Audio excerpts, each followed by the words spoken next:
up? There he is, my man. How are you? How are you? I'm good. You like the studio? It's backwards because it's a little FaceTime here, but you know what I mean? No, got a little studio up in there. How's everything with you? You okay? Good, man. Just trying to get some stuff done. It's Sunday. Trying to relax while still be productive at the same time, you know? Yo, I know how that works, man. I'm on it 24 hours. I'm on it. How are you? I'm good. It's Sunday. A little confusion today with the interview, but my bad. That was my fault. I'm doing fine. Just out here in Toronto. Looks like the world's going back to normal. I'm a little cautious about that, but that's another whole subject. So we're here for you today, big guy. We're here for you. And I'm excited to do this interview. So we're going to start right to it. How did you get involved? Where did this come from, the Wrestling Classic? What gave you the idea, and how did it come about? There was no major intention behind it. There was no real rhyme or reason. My ex didn't want me to have Instagram. It was like a relationship situation, just trust issues and whatnot. I stopped kind of reading dirt sheets and stuff like that. I didn't like back issues, so I kind of got my wrestling information from Instagram and Twitter. Yeah. I figured, well, if I'm not going to have my own Instagram because I deactivated my account, I'm like, I'll make a wrestling page. I decided Instagram over Twitter because I always found Twitter to be like a negative place for almost all news and sports, and especially wrestling. It just seems like more people complaining on Twitter or experts on Twitter than anything else. So back then there wasn't those many wrestling Instagram pages. There was role play accounts, there was Beller fan pages, there was Shield fan pages. It was 2014. There was a couple of classic wrestling pages. There was Classic Wrestling, and there was like $1 Million Champion, but that was like about it.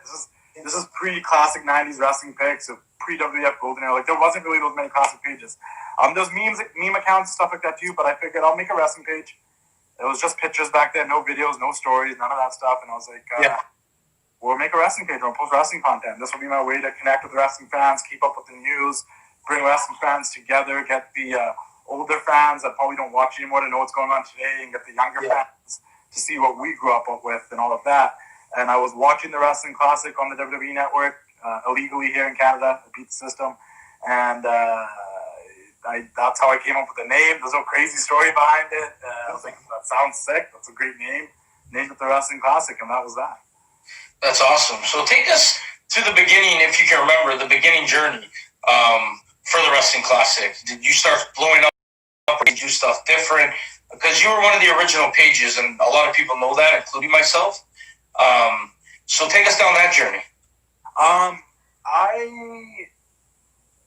It did start blowing up right away. So I do have a background in like marketing and social media. Like I went to marketing school. I got a degree in marketing communications. I worked at an internship for a company where I got to launch and handle companies' social media accounts as they were first launching their Instagrams, their Twitters, and their website design and all that type of stuff, and integrating it all in SEO. Like I know all that stuff. That's something I was doing contract work for a while. I was also working other jobs in sales, and I got into financial stuff when I got into banking and all that. But because of that background, I kind of knew the game a little bit better of like what hashtags worked, what like tagging and stepping out of your comfort zone and sliding the DMs and just making yourself out there and available. So I think that was part of how I knew how to blow up. And I was also posting like 40 posts a day. I was consistent. I think consistency is the biggest thing. But yeah, I started blowing up in 2014, 2015. People started really, really supporting it and coming behind it. Wrestlers started following. Bret Hart and the Hart family followed. And then a bunch of people started following, and I had no idea. Like, for me, it was like, whoa. And then I saw a bunch of other pages coming up or blowing up as well. New classic pages are coming up, more fan pages and stuff like that. And for me, it really wasn't until 2016 was like, oh, there's something here. Because in late 2015, I started going to the local wrestling events here at ECCW in the Pacific Northwest, the Vancouver area. And the wrestlers there knew kind of what the value was behind the page. And then early 2016, so for 2 years, I was just messing around, having fun, being stupid, being funny. Nobody knew my name. Nobody knew what I looked like. Nobody knew where I was from. I was the man behind the page. I was a big secret. But I sold shirts at the beginning of 2016, Wrestling Classic shirts. Unfortunately, I'm not wearing one right now. I'm wearing a Subway Mania shirt. Shout out to those guys. But I sold Wrestling Classic shirts, and I sold a lot. I sold a ton of shirts. I'm like, oh, people are down to buy this merchandise. This is wild. Like, why are these shirts selling? And that allowed me to pay pretty much for a large portion of my trip to WrestleMania 32 in Dallas. And as I'm in Dallas, I see people wearing the shirts, walking around the streets and shit. I'm like, oh. And they didn't know it was you yet. No, nobody knew what I looked like. There's a story. There's a dude. He walked out of WrestleCon. Yeah. His name was Mo Eden. That was his Instagram name. It was like Mo_Eden. And I knew who he was because I'm always so interactive. And if you're active on my page, like I will recognize you as a name, and I'll probably creep you know what you look like. So he walked out. He was rocking my shirt, and I was like, "Yo, that's my shirt." And he had no idea who the hell it was. He's like, "What do you mean that's my shirt?" I'm like, "Oh, I'm the Wrestling Classic." And he's like, "Dude, you're the Wrestling Classic. It's so nuts. Can I take a picture with you?" And I was so weird back then. I'm like, no, I can't take a picture with you, but do you mind if I take a picture of you in the shirt so I can like post it on the page? And he's like, yeah, for sure, man. And then he's like, yo, do you know that like so many people inside WrestleCon are asking you about you? I'm like, who? He's like, just random fans and like the wrestlers and stuff too. They kept seeing the shirt and be like, oh, are you that guy? And I'm like, oh, I need to put my face out there. Like, I need to own this. You know, like beyond all the insecurities and stuff, I'm like, oh, I need to actually be the Wrestling Classic. And now there's like people that want to know who this person is. It was weird. So that's when I actually think it was 2016 WrestleMania weekend in Dallas when I actually think that I realized there was much more to this. And to that point, like one of my friends that I made through the account was an executive producer for shows on the WWE Network. He's actually no longer there, but he called me up to hang out over that weekend. I got to meet a bunch of people that like worked for the WWE or didn't work for the WWE. And I'm like, oh, all these people know what the Wrestling Classic is. I should really take advantage of this. Yeah. So funky Mike, what's up? That's crazy, man. That's organic. That's definitely organic, and that's crazy that you experience like you're at WrestleMania and these Comic Cons, and people are like wearing your shirt, and you're excited, but they don't know it's you yet. Yeah. And then you realize you need to put your face to it. So it's so funny because I used to do things where like I'd get a haircut, but I'd like show the top of my forehead and like show my hair and stuff. I like half my face, or I started doing podcasts with a lot of the wrestlers from around here. We're doing big things now. Like I did an interview with Nicole Matthews, Artemis Spencer, and El Phantasmo in the middle of a wrestling ring. El Phantasmo, part of the Bullet Club now in New Japan Pro Wrestling. I went to the Singh Brothers' house when they were the Bollywood Boys. Did an interview with them. Scotty Mack, a bunch of people. I just started like MJF. I have 2 interviews with MJF before he became MJF, and I was just kind of doing these podcasts and putting myself out there that way first. I think the biggest obstacle was putting my face out there. I don't know why I was so insecure about putting my face out there, and like because when you put yourself on the internet, you're targeted for trolls no matter what. And I dealt with that right off the beginning. Some people were like, oh, who's this? This Indian guy, or like just people being, dicks for the sake of dicks. But I had to own it, man. I had to start putting myself fully out there. So by 2017, everybody knew my name. Everyone knew what I looked like. A lot of people were, listening to the podcast. It was different by that point. And I became a lot more professional and mature than where I was in 2014, 15 on the page, because that was a little, I call that my attitude era, because a little wild back then. I love it, man. Yeah, you know what I mean? You're going to get nervous. You're going to get haters. You're going to get everything in the beginning and even later, right? That's just how it is. I still get it today. I'll get people coming on and go, oh, you look like this person. Or, oh, man, like, how does this guy talk to all these hot girls? And people that think they know me. And you worked for it. That's how he does it. He worked for it. I was the same as you. I was insecure to show my face on the Being the Elite page, my fan page. Because everybody's like, oh, this isn't the Being the Elite page. If you type in Being the Elite, it comes up Being the Elite fan page. Yeah. If you can't read that, like, you know what I mean? I don't know what to tell you.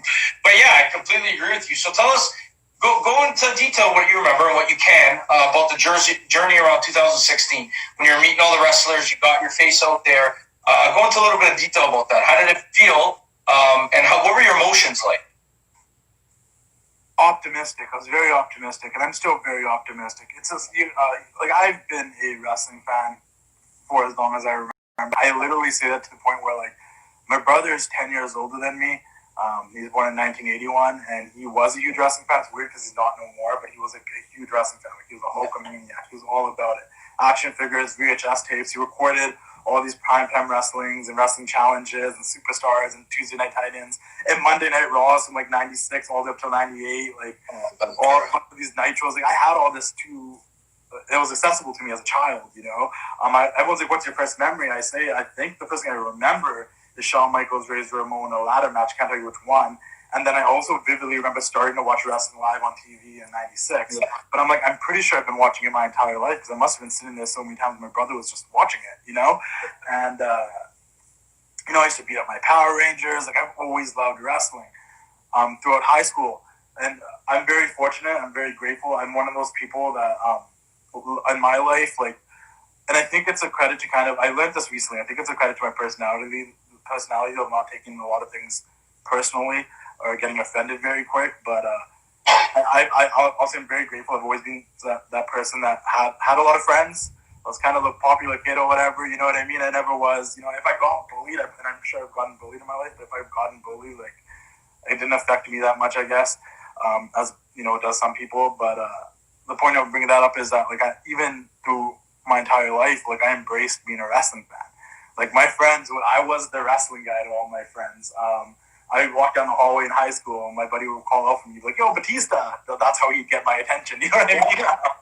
And I embraced it. Like, but the reason I'm sharing all this is because I just want to share, like, I've been a diehard wrestling fan my entire life. Even when I say I fell out of it from 2007, 2011, like, I still watch Raw every Monday religiously because that's just what I did growing up. Even though I wasn't so into the product at that point, I didn't watch all the pay-per-views, I didn't watch SmackDown Friday every week. I watched Raw every Monday because that's what I did. I didn't even like John Cena, but I watched Raw every Monday because that's just what I did. And then I watched a lot of Impact during those years. Like, I never ever really fully stopped watching wrestling. It's never happened. So when this all started happening, and the Wrestling Classic was something that happened out of, you know, it was kind of like the Wrestling Classic, like wrestling itself, was kind of a form of escapism for me at the beginning. Like, you know, I had a lot going on in my life. Me and my ex were kind of toxic at that point. I deactivated my Instagram account and I made a wrestling page. And then for whenever I was like stressed out or in a bad place or felt down, like, I would interact with my followers on the wrestling page. Like, that was my thing. And talking about wrestling made me forget about everything. Like, watching wrestling for 2 hours makes me forget about everything for a little bit. Yeah. So by 2016, when stuff started happening, you know, I'm like, in the back of my head, since I've been a child, I've always wanted to do something with wrestling. I learned very early on I couldn't be a wrestler. I used to backyard wrestle and with my friends and all that stuff, and I've broken my arm, I've broken my leg, I've had my bone pop out of my wrist. I'm like, I'm not athletic enough to be a wrestler. I'm not going to do that. But I didn't know what I could do. You know, every time I went to school, I was sitting in a class, whether it was marketing, I'm like, how could I work in marketing for wrestling? How could I do this? It was always in the back of my head, but nobody gives you it's not like being a wrestler. There's no formulated game plan. It's not like find a school, start training, work the indies, maybe you'll get a trial. Like, there's no game plan for just trying to do something out. You know, like, how do you break through? Because the wrestling community is like it's a fraternity. And it's very secretive, and it's like it's who you know, not what you know. Let's be honest. It's not wrestling world works. It's who you know, not what you know. When you're trying to get in somewhere, this page allowed me to get to know people, and I think in 2016, when I started to get to know people, and I realized those people that supported me, that were genuinely in this business, I'm like, oh, this childhood dream could be a thing if I just keep pushing. Brad's rocking my shirt, you know. Cardillo's linking me up to do stuff with Ric Flair and Hulk Hogan. You know, wrestlers that are on the roster currently are supporting the page and following me and having full-on conversations with me and stuff. Producers and social media people for these companies are following me and like talking to me and stuff. I'm like, oh, there's something here, you know? Yeah. That's amazing, man. That's definitely incredible. It's definitely an incredible journey so far. How did you hook up with Sheamus and Jinder, if I'm allowed asking that? Both really great dudes. Both guys I like personally, and I'm going to share this exclusive here. It's not even really a big deal, but those are two guys I really genuinely, not that I don't appreciate all the wrestlers that follow me and stuff, I really do, but those are two guys that I feel like they believed in me. Yeah. What they see from the page. And it wasn't like, I scratch your back, you scratch mine. I mean, like, even if I couldn't accomplish what they wanted me to do for them, like they were going to try to help me regardless. And the few guys after everything that just happened with Shad, the two guys that messaged, it was like, I want you guys, like you and you to know, like I really appreciate you, and I don't forget you guys trying to help me out and genuinely believing in me. You know what I mean? And so Seamus was just a situation where he followed the page, and I think that relationship became stronger through Cardillo, because Cardillo was making the belt for them. I mean, Cardillo have a really great relationship, and when he was making Sheamus belt, he was talking up the Wrestling Classic and how this guy can help promote stuff, and Sheamus was just launching his Celtic Warrior workouts, and there was also some give and take there. And I met him when he was in Vancouver one time. So my buddy was a friend of mine was giving him his meal prep when he was in Vancouver. And he's like, "Oh, come with me. I'm gonna go meet Sheamus. You're the Wrestling Classic. Just roll with me." And I got to meet him that time, and we just kind of formed a cool friendship. He tried. There's people that have obviously support me, and if I ask them for a favor, they'll try. Like he went above and beyond to try to help me out. He made it details. Like he went above and beyond to try to help me out in 2018, trying to do some stuff. And even though it didn't work out, like I can't forget that he did that. So that's a really cool relationship. Jinder, on the other hand, I met Jinder when he, I don't even think he was back in the WWE yet, but he followed the page. And Jinder's a Canadian boy. He's from Calgary province over. He was in Vancouver for some stuff. I hit him up and was like, "Hey, I see you in town." He was working out at my friend's personal training place. My friend and a bunch of them own a personal training company, and he was working with them called Fit Nation. And I saw him working with them, so I just hit him with the DM. I'm like, "Hey, if you're in town, do you mind like linking up? Maybe we can talk, or I can pass you a Wrestling Classic shirt or something." He's like, "Yeah, for sure, man." And we met. And I think he just came back to the WWE too. I think it was in 2016, the draft. And he came back in the blue suit and he attacked the later or something. It was then but I know I talked to him while he wasn't there. Like he just got back though. And I met up with him here at White Rock Beach. Him and AK Amazing, who makes funny videos on YouTube. If you guys don't know who he is, if you're in the Indian culture, I'm sure you do. But I passed him a shirt. He was super cool. And, we just became friends. We kept it cool with each other. And he's another guy that went above and beyond. When he was a WWE champion, he made a point that he wanted to do stuff with me and want to help bring me up. And, I want to collaborate with you. That he even had an idea one time that this is the thing, these guys try to help me out, but ideas get shot down. That's when you got to roll with the punches. But he had this idea when they were doing a live show in Vancouver. He's like, "I want you to follow me throughout the entire day." Kind of like a Chronicle WWE 24 thing, but just for the Wrestling Classic Instagram page. While he was the WWE champion, he wanted me to come and follow him throughout the day, going to the gym, heading to the show. He's like, all the way up until the point where I walked through the curtain, I want you to be behind me. Obviously, he pitched that to some people, and they weren't down with it. Story of my life when it comes to that one company. But just the thought of that, just the thought that he wanted me to do that made me feel very. Like I said, I don't forget those type of opportunities that people give me, where it's they believed in me enough that he was down for me to do that. I did end up interviewing him that time. I brought a camera guy and everything. We did an Instagram live stream. I put him on the Slick Living Instagram live at the same time, Snapchat live at the same time. Unfortunately, and I'm still very angry about this at times, the guy that I took with me to be the camera guy, and I didn't know because I'm on my phone doing the Instagram live. My other buddy's on this other phone on the Slick Living Snapchat trying to get the interview. The camera guy, for some reason I wasn't paying attention. I don't know what was going on with me. Did not record the interview on the actual legitimate camera. And I was so mad because the quality of the interview doesn't look that great because it was a live stream and it's really loud in the gym and stuff. Yeah. And the whole point was to record it on the camera, then to edit it, to fix the sound and stuff, and he never recorded it. When we left, I'm like, "Hey, did you get all that?" And he's like, "Oh, it's supposed to be recording?" I'm like, you live and you learn, but it was one of those situations I'm like, "Are you kidding me?" But it really sucked. It still makes me mad when I think about it today. But other than that, Jinder's dope, Sheamus is dope. There's been others that have been really cool. Like Shad was amazing. Believing me to do a show with me. I didn't want to work on that. That meant the world to me. He was no, I don't want to do. I never want to do this, but with you, I just think we vibe. So I want to do this. Yeah, the chemistry's here, man. I would never.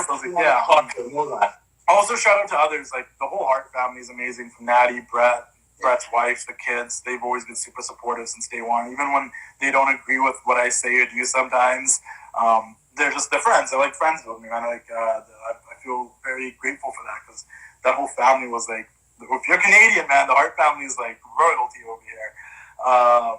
And also I want to shout out people like Natty and Charlotte, Carmela. God damn, I gave her a TWC crop top sweater and she wore it on Total Divas. Like, this is amazing, and she's always repping it. She's so sweet, she's so kind, such a genuine soul. Anyone that has bad things to say about her, about anything, I'm more just like, she's such a good person if you really got to know her, man. Like, Charlotte's always been great. I've met the Usos in person. They were cool. Rikishi's been really dope. Sean Mooney was really dope. Fred Rosser, aka Darren Young, is really dope. There's so many other, like the Young Bucks, Matt Jackson. This is being the elite. Matt Jackson is probably one of the most genuine, like nice people. And I've met him twice. I've talked to him a bunch of times. Just a good dude, man. I talked to him too. He's fantastic. Yeah, there's a lot of believe in yourself. It's weird, but he makes you believe in yourself just by following you and communicating. I can only imagine for you. You got a lot of them. I got Matt and Marty. So Marty doesn't follow me, but I'll give you a Marty story, okay? So I went to Wale Mania in 2018, WrestleMania 34 in New Orleans, and long story short, snuck into the VIP area because, I just did an interview with Sean Mooney, and he kind of like let me in, and and my buddy stuck before me, and I was like fighting with the security guy. But the moment I got across, I got away with it. Trust me, guys, don't ever try to sneak in, you'll get kicked out. I think I only got away with it because I knew enough people back there that were just like, oh, it's the Wrestling Classic, It's Justin, we're good. Yeah, I knew enough people that it was okay, but don't do that. You will get kicked out.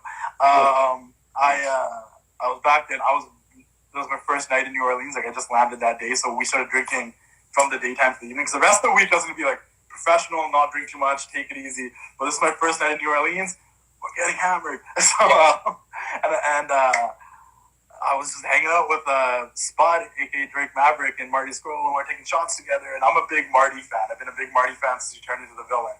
His original promos, pre-Bullet Club, pre all of that stuff, like those original promos in the black and white when he was in Progress and stuff. He was cutting those like Singing in the Rain promos and stuff. Like I was a fan, and it's just funny because at the end of the night, I was like, oh, Marty, like if there's anything I can ever do for you, like let me know. Like I'm more than happy to help support this and that, whatever. And I was wearing an NWO Chalkline jacket, and he's like, how will you give me that jacket? And I'm like, I can't do that, unfortunately. And I was like, you can sign it, though. But he tried, like a true villain. He tried to take advantage of me while I was intoxicated, take my Chalkline jacket. He was in character, man. He was like, I'll take that jacket if you don't mind. I'm like, I don't think I can do that, bro. I'm like, yeah. No, he's a good dude. So with Matt Jackson. So on that topic, how did you like Double or Nothing last night? Tell me what you liked about it. Honest opinion, top to bottom, it was a great show. I enjoyed the crap out of it. Me too. I do think though, watching it all in one, because I had to go back today and watch some matches just singly. Like I had to go back and watch Cody and Archer by itself today. I went back and I watched Brody and Moxley back just by itself today because there was something weird that happened watching it live where like the ladder match was great, Jungle Boy and MJF was great, and for some reason things started slowing down and started feeling so much longer as I was watching it live. Like the matches all just seemed very long. Like when I first watched Cody versus Archer, I'm like, man, this match feels like it's going on forever. But then when I watched it back today, I'm like, oh, it's fine. It was good. It wasn't even that bad. I don't know what happened. Then there was like there's all the stuff that happened in the middle where I think all together it just felt really long. But I think that's more to the fact that the audience is not there. It doesn't feel like that vibe that we expect. Like 2 hours of Dynamite to a full 3.5 hour show for a pay-per-view, you can sense the difference at that point. And with Dynamite stuff, you do get more promos and stuff. But if it's just match after match after match after match after match, it just started feeling really long to me. I don't think I got back into it from MJF and Jungle Boy all day till the main event. But going back and watching matches back singly today, this morning, I'm like, oh, Archer versus Cody was actually really good. I wish I did a little bit more. But I guess just because yesterday I was so drained that it didn't come off for long. Sheeta and Nyla was really good. I did really like the match between Moxley and Brody, although I don't know how I felt about Moxley retaining. I don't know. Really? I just like, it's not because I don't like Moxley. I think Moxley's fine as a champion. It's more, what does, like, I don't want Brody Lee to become what Bray Wyatt was, where he's a leader of a group and he has all these causes and purposes but achieves nothing. Yeah. Really accomplishes them. Like, that was the Bray Wyatt problem. Which the beautiful thing about Bray Wyatt is he took all those failures and turned it into this Fiend character coming back from all of it, which is brilliant. Shout out to Wyndham Rotunda and Bray Wyatt, but like, I don't want Brody to be that guy that doesn't accomplish anything. You know what I mean? Like, I felt like, well, if Brody beat Moxley, we could be like, wow, the leader of the Dark Order won the title. Now maybe the Dark Order will matter a little bit because they've been the most like hot and cold thing on that show. Like, sometimes it's great, sometimes it sucks. But like, if he wins the title, then Moxley has to chase him back. You know, that gets us behind Moxley again because once again, in my mind, my favorite, I think superstars, baby faces, are more over when they have to go through a struggle to get the belt back. I think the reason why Becky Lynch's long ass reign started to get boring and stale is because she just kept winning. And it's like, well, what's the beauty in that? Where if you compare it to someone like Stone Cold, when Stone Cold first won the belt, from 98, 99, honestly, till like mid 2000, half of the story was him just trying to get that belt back. And we stayed behind him and we stayed motivated. And we were with him the entire time. They kept trying to strip him or steal it and cheat him out of the belt. That made him the most over babyface. Why was The Rock so amazing in the year 2000? Because he kept getting screwed out of the belt and we were supporting him the whole time he was going after it again. I feel like if you have a champion and he continuously just keeps winning, at some point you're just like, well, now he's like just overhyped. Like, we want him to struggle to get it back or get screwed. Like, they easily could have, with the Dark Order thing, they easily could have Brody win the belt by screwing Moxley over by interference or something crazy or anything happening. Yeah. Where Moxley would have to go back for it. I know they're going to Moxley versus Brian Cage now, but you know, they could have went to that later in the summer when Brian wants to cash in the chips. I just feel like there was a missed opportunity there, but that's just my opinion. I'm not right. I'm not one of those fans that can tell you my idea is the best and I know everything. I don't. But if it was up to me, I just feel like that would have been more likely something that would keep me into it. Like, I have no interest to see what Brody Lee does this week on Dynamite because I'm like, what is he going to do? He went after the main title and didn't get it. Now what? Yeah. Watch him feud someone in the mid card up. Like, you know. Well, I'm really excited to see Brian Cage. I've been following him for a very long time. I'm a big Brian Cage fan. How do you feel about him? A huge Brian Cage fan. Been following for a long time. He also follows the page. We've talked. He's been super cool. He wrestled here actually in the Pacific Northwest at ECCW a couple of times against El Phantasmo to do that. And they were just great matches. And I think for anyone that doesn't know Brian Cage, I completely understand. You look at him, you see his size, you think you get him already. He's gonna be this big powerhouse guy. He is a big powerhouse guy. But man, he is agile, he can move, and he'll do some things that will really impress you for a big guy. Where you're like, whoa, like how, like I did not see that coming from him. And I think people who aren't like aware of Brian Cage are they're in for a wild ride, man. I'm intrigued to see how it goes. I think he's coming in as a bad guy with it seemed like that. So that's interesting. And to that point, trying to see Moxley get through Brian Cage is a story I am interested in for sure. Yeah, 100%. I want Brian to win. Yeah, no, this is the thing. I think we all want Moxley to drop the belt at some point, but that says something. It's not that we don't like Moxley. It's just it's more enjoyable with him chasing after the title again than him actually being the champion. It just is. I don't know. He's Moxley's a different character, different breed, and I feel like when he has the title, he accomplished it. So you're right. When he's chasing it, oh my God, he's so entertained. And like when he was chasing Jericho with the car, when he pulled up with the car, I was dying. Well, that's the thing, right? Like we all like to be along for the ride when they're trying to get that belt. And when the champions, it's cool. We have a couple of defenses, can retain it. But I want to see that. Like, I don't know. Maybe I'm just an old school wrestling fan. I want to see the champ get screwed out of that title, and then have to get fired up to want to get it back. Yeah. Not just keep winning and winning and winning. Like I want to go back to the Becky thing again. The reason why the Becky thing bothered me is because I'm like, there's so many feuds she had where like it seemed like she wasn't fired up or motivated to be the best. Where the Becky we fell in love with and got behind was the underdog Becky that we're like, oh, she's so good, but she doesn't get the opportunity. Once she got the opportunity, she did all these amazing things. She just never stopped.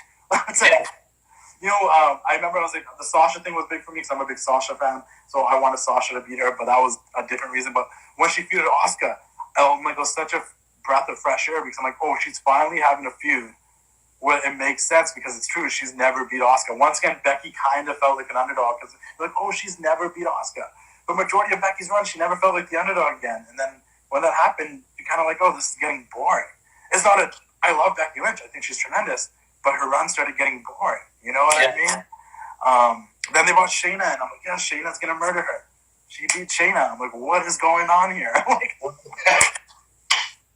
Shayna's incredible. NXT's incredible. To me, I'm a big Adam Cole fan.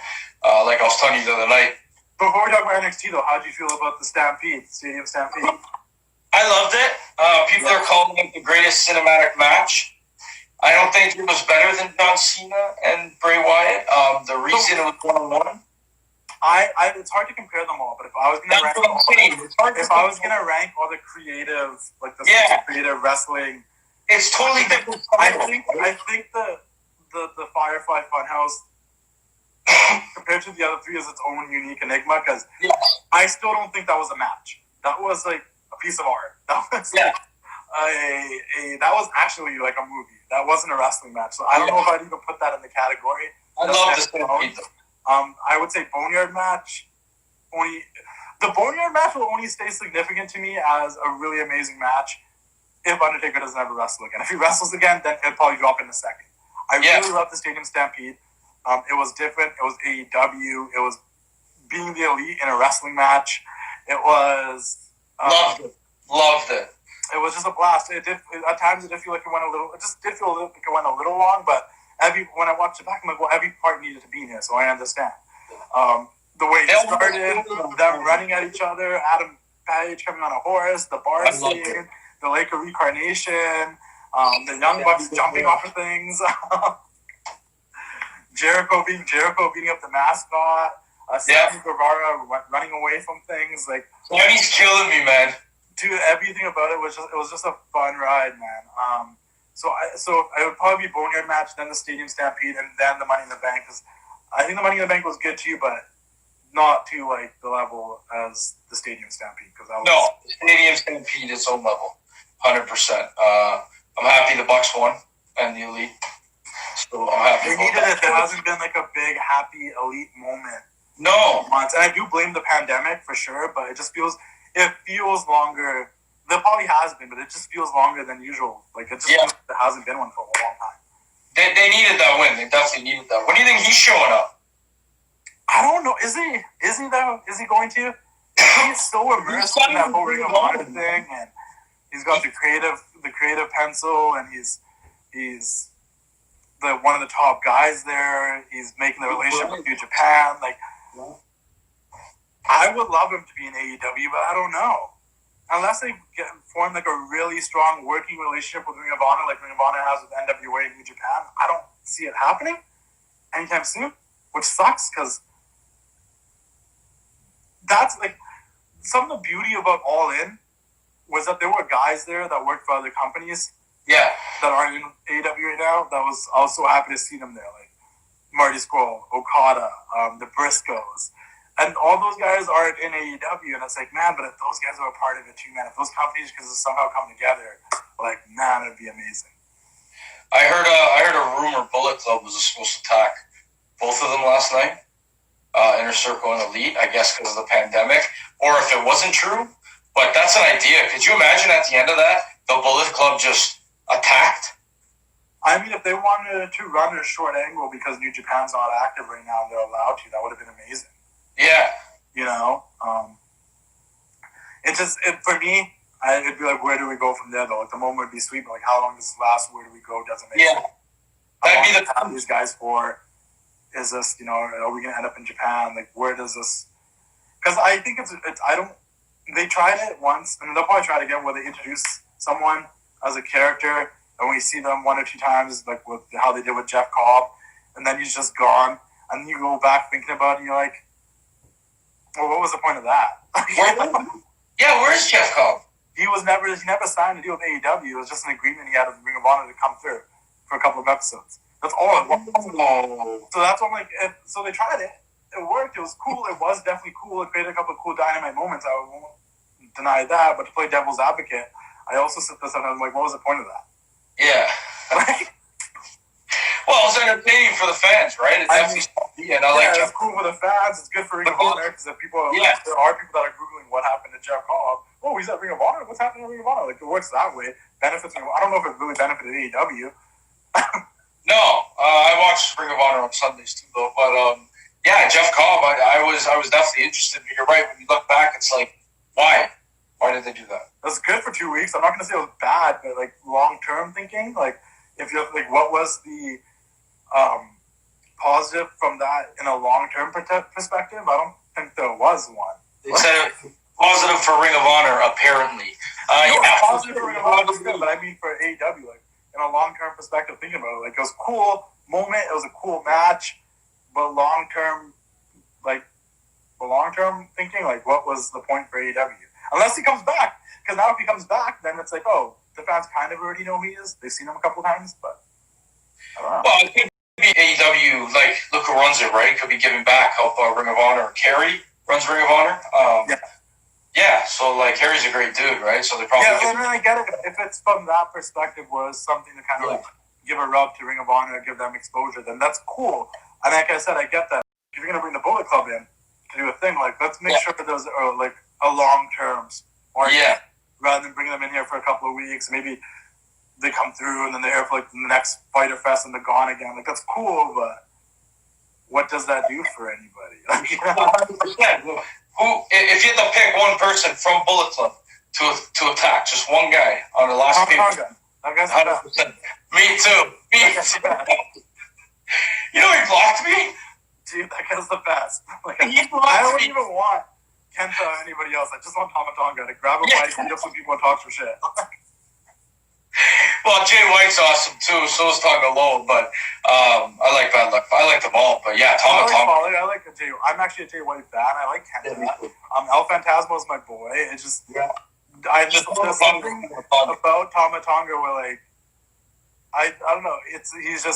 He comes off as the guy that I see him and I'm like, oh, he's like Pac to me. Like I see Pac or Pac, whatever you want to call him. I'm like, I like this guy and I don't know why. When he's on my screen, I gave him a video package on Dynamite this past week, and I was so happy about it. Like, actually, like, yay! Like, you know? Yeah, they're great characters, right? Great gimmicks. I was excited when Tamatonga blocked me. I'll be honest with you. I'm like, why did he block you? I made the page when they were fighting, when it was the Civil War, and he's like, "Fuck the Elite." So I make a Being the Elite fan page. I follow him. I tag him. Blocked. It's his gimmick, right? I don't think he has a clue who I am, but we met last year in New York at Wally Mania, and he was super nice. I didn't introduce myself as a wrestling costume. I was just like, oh my god, Tom Donnie, big fan. And then Brittany Sacco wanted to take a picture with him, so I took that picture. And then I forgot to take a picture with him myself, and I was like, oh crap. I was like, yeah. You didn't get one? No, I forgot. Oh. But you know what? Like honestly, like this is a thing for fans out there that might be listening to this, like, big wrestling fans, and you actually want to like do more in wrestling than just be a fan. Or like, I'm not saying I'm going to or it's gonna happen, but I think some wrestlers like they appreciate it when you meet them, you talk to them, you maybe have a moment with them, and then you don't ask for that picture. I think you gotta just be like socially aware of the situation and the atmosphere. Like, is this a place? Don't get me wrong, I could have asked Tama for a picture there because it was Wally Mania and it was a thing. I messed up. But I'm just saying, I've had moments with other wrestlers. Like, I hung out with Scott Hall. He hung out with us all in weekend in the lobby of the hotel where StarCast was happening at like 2 a.m. He came downstairs. He went to the front desk. We were like, we're not going to bother him. This is his time. Like, let him do his thing. We saw a fan run up to him and ask for a picture and bother him. And we're like, man, look at that fan. Like, that must be so annoying. The guy came to the front desk, probably asked for something, and then fans running up to him like, don't be that fan. You know what I mean? Yeah. Mostly, don't be that fan if you're over the age of 18. If you're 18 and younger, all to you. Yeah. If you ran up to me, I'd be like, yeah, man, like, it's a different thing. But if you're a grown adult, like, take it easy. but then Scott Hall walked by, like when there was like 10 of us all hanging out, like me, my friend AJ, Mega Rad, John from CFL, like a bunch of us were just hanging out down there. Flying Brian Jr. was there. I love Brian Jr. I love Brian Jr. Janela and Penelope and all these people started rolling by us and hanging out with us too. Like it was a cool little spot. And we weren't gonna bother him, so Scott Hall started walking back this way. And I'm like, I can't like not say anything though. So I was like, hey Scott, from my chair, not right up to him. I'm like, hey Scott, I'm like, have a good night.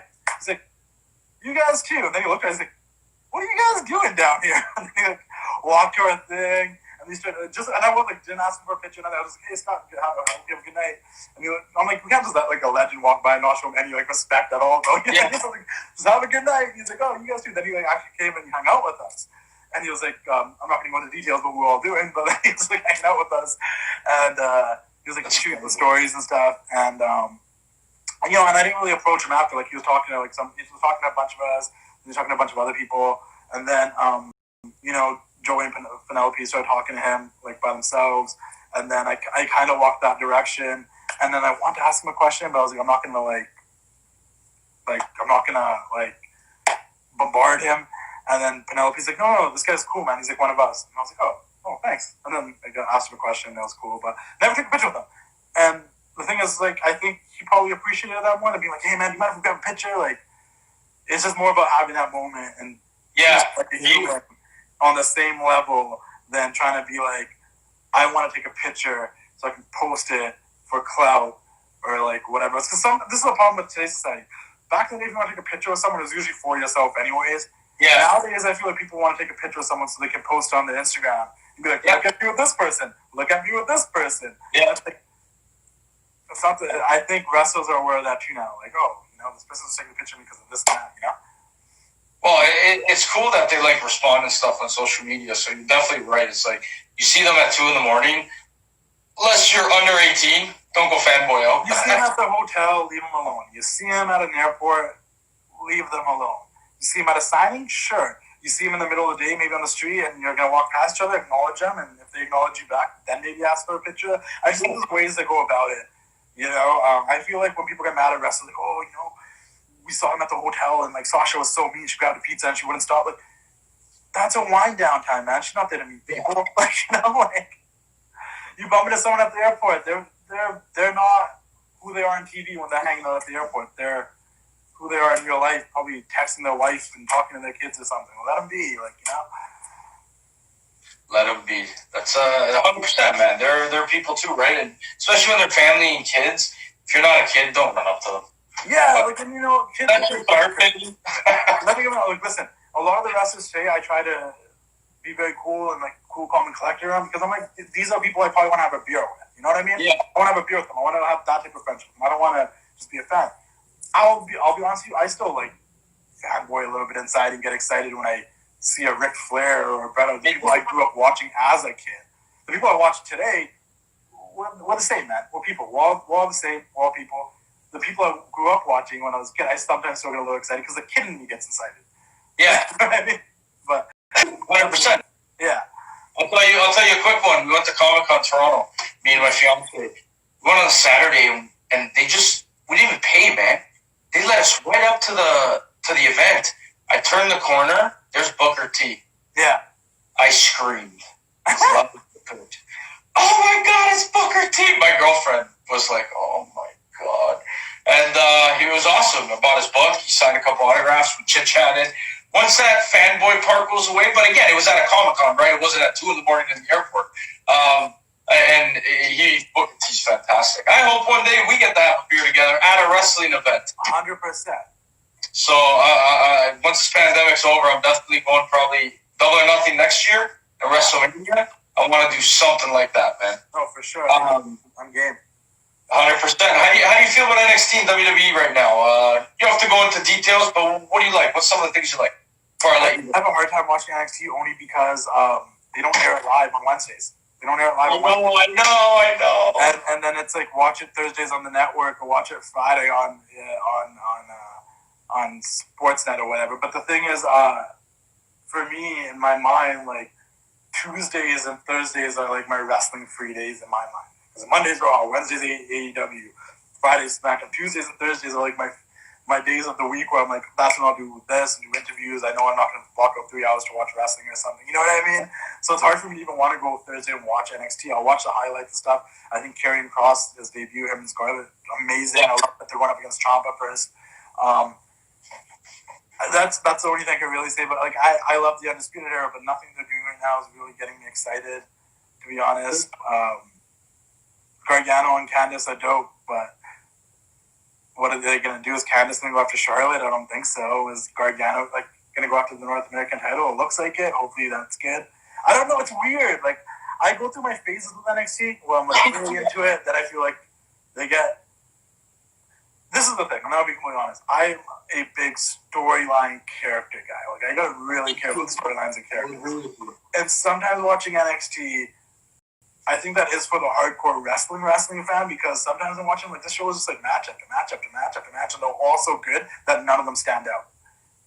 Does that make sense? When all the matches are good, nobody stands out. Yeah.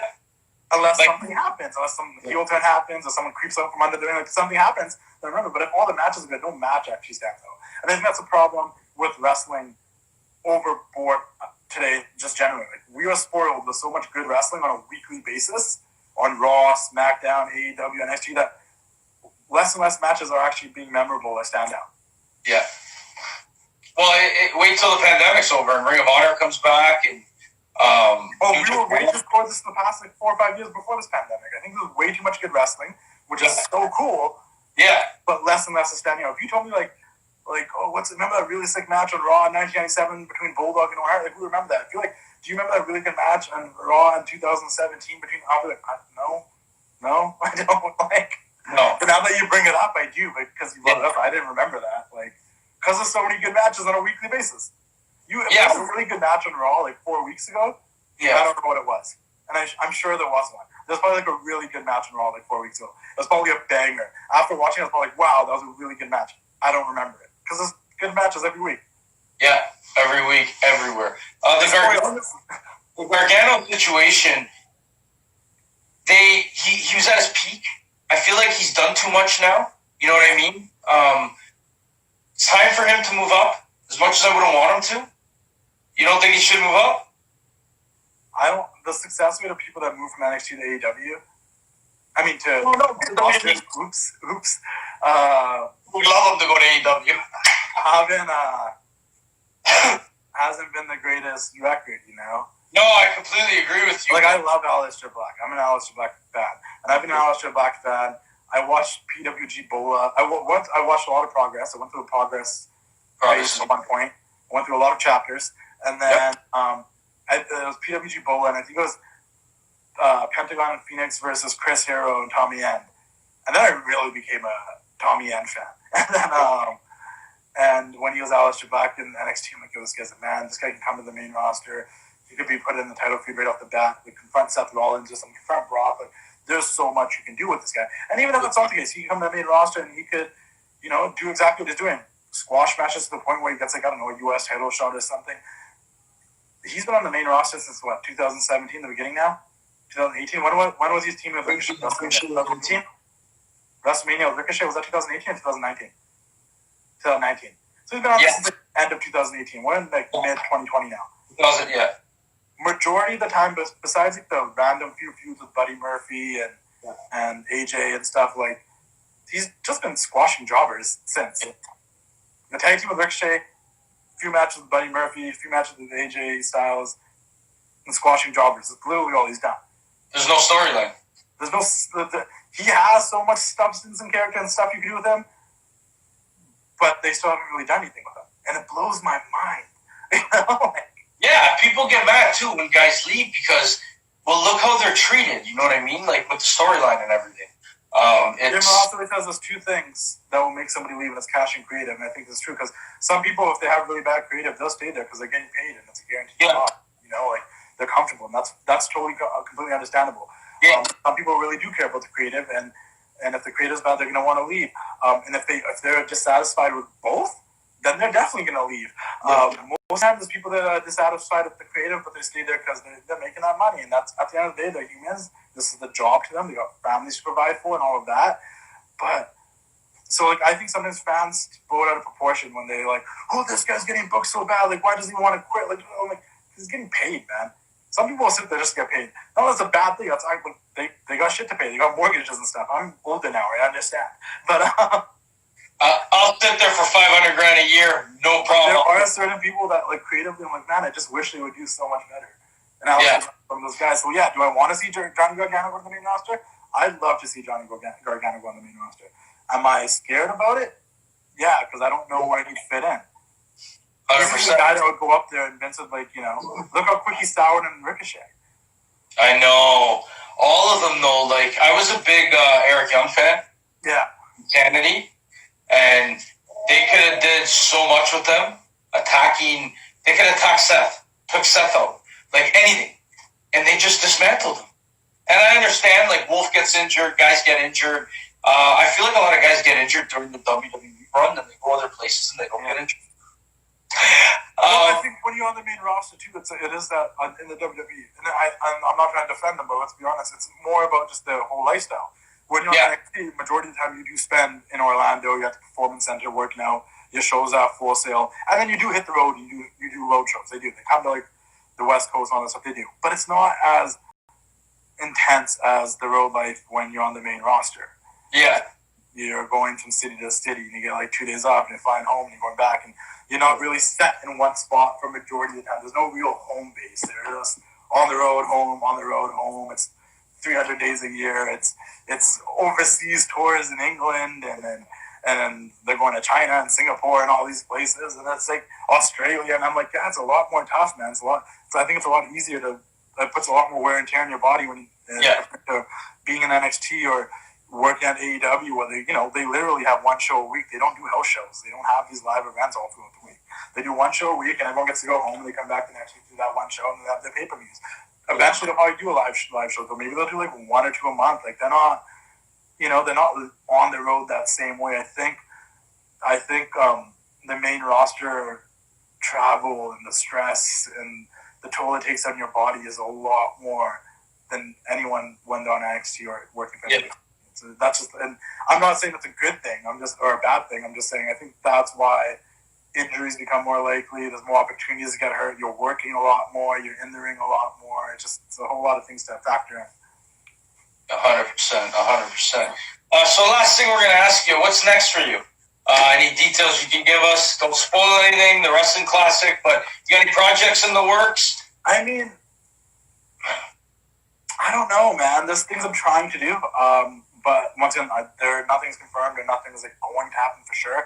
It's just me trying to create my own opportunities and take those risks and step out of my comfort zone and slide in emails and DMs and try to make some stuff happen. But for anyone listening, you will get a million no's and you'll feel like everything sucks and something cool will really happen. That's how it always works. As many times I'm like, man, everything sucks, something cool will happen. I'm like, oh, that's worth it. Otherwise, like, the TWC show you can listen to every week. It's on Dash Radio at 3 p.m. and Pacific time, 6 p.m. Eastern time, and then released everywhere else right after at 4 p.m. Pacific time, 8 p.m. 5, 6, 7, or 7 p.m. Eastern time on Apple Podcasts, Spotify. Please subscribe to the TWC show. Under that same, if you subscribe on Apple Podcasts, Spotify, under that same stream, you will get my casual conversations, which was something I started during this quarantine. I was getting creatively stifled and bored, and I'm like, I need to be doing something else besides just sitting here watching TV shows and being bored. And we were actually freshly on the lockdown before, when people were actually fully scared of even stepping outside.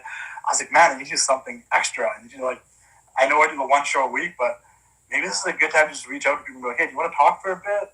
And see how it goes. So I started the casual conversations, the casual conversation with Shad is what led to us doing another casual conversation and 3 episodes of a new podcast with him on NFG Radio. So make sure you check that out. But you can check out the casual conversations on YouTube. You can check out the NFG Radio episodes on YouTube. You can check out the TWC show, the first 30 episodes on YouTube in video form when we're in the studio.